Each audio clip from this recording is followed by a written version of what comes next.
What's up everybody, and thank you for watching my past two technical breakdowns on the concerts and how they are set up. We have been undergoing an interesting situation where everyone's kind of stuck at home. So what are you gonna do? Record it at home, stream it on YouTube, and there you go, you're off to the races. So let's go and take a look at my own technical setup for my concert.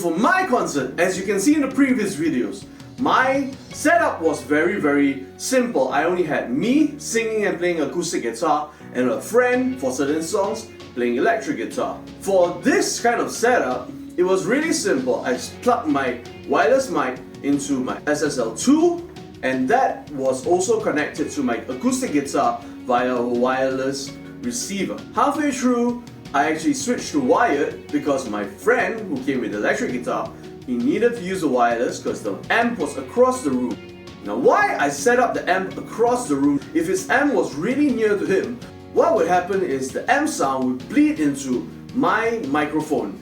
And so to get a little bit more of a separation going, I recorded his amp with a Zoom H1 with the mics pointing right at the speaker, slightly off to the center, but because it's an XY configuration, so one is already pointing off, the other one's pointing at the code.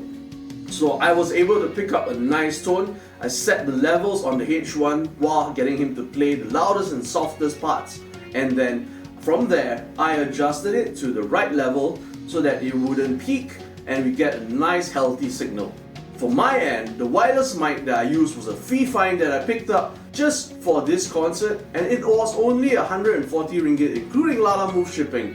What was cool about it is it's really cheap, it's really convenient, and it uses two AA batteries for the transmitter, which is the microphone itself, and the receiver end uses two AAA batteries. For my acoustic guitar, for parts of the performance, I used my Boss WL20 wireless transmitter for guitar. Halfway through, when my guitarist came in, I passed the wireless to him and switched to a wired system, and that actually gave me a better audio quality for those particular songs. For my receiving end, what I use on the computer to receive the audio is the SSL2, and this is going straight into Pro Tools, which I recorded both my tracks separately and was able to mix them. I also put in the electric guitars from the H1 into there so I could control the levels and make sure that it sounded somewhat intelligible and reasonably well mixed for a live setup.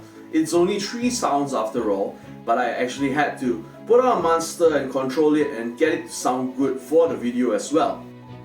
Now for one of the performances, I used the H1 to put it in front of my guitar, and I actually had this Zoom H8.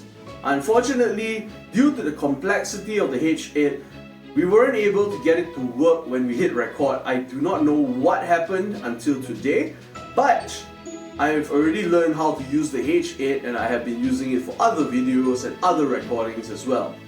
However, for the H1, it was fantastic. Although it was pointed at the sound hole, my voice was able to travel, and as you can hear, I set it on an auto level setting. So although the started out really loud,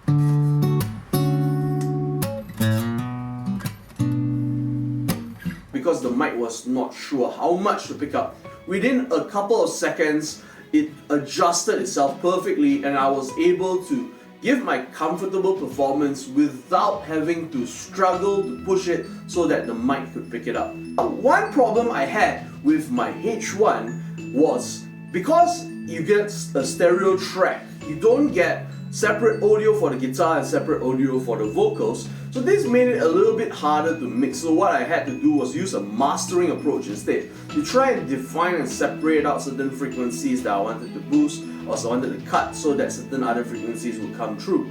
And this approach taught me a little bit about mastering, but this is not perfect. And ideally you want to get a separate signal for your voice and a separate signal for your guitar. At the bare minimum, try to get 2 separate signals so that you can actually control how loud and how soft you want to bring each thing in. And that also gives you space to kind of push the voice forward, and then when it's a solo section you can push the guitar forward. So this allows you to mix it. But for my setup, I didn't have the option, so I just went with the recorded audio because the performance was good. Overall, it was an interesting but relatively simple setup that I did. And aside from a couple of cables, in fact I just used one cable for the entire performance. Everything else was done wirelessly. I look forward to giving more concerts, and at some point I might do something bigger, but at the moment it's pretty comfortable for me if I just have one great condenser recording the full performance, and that way I become a better performer. I learn how to project my voice better without relying so much on the technology, which can potentially fail, like what happened with my H8. I look forward to seeing you guys again, and do reach out if you have any questions. Thank you. I wish we could talk.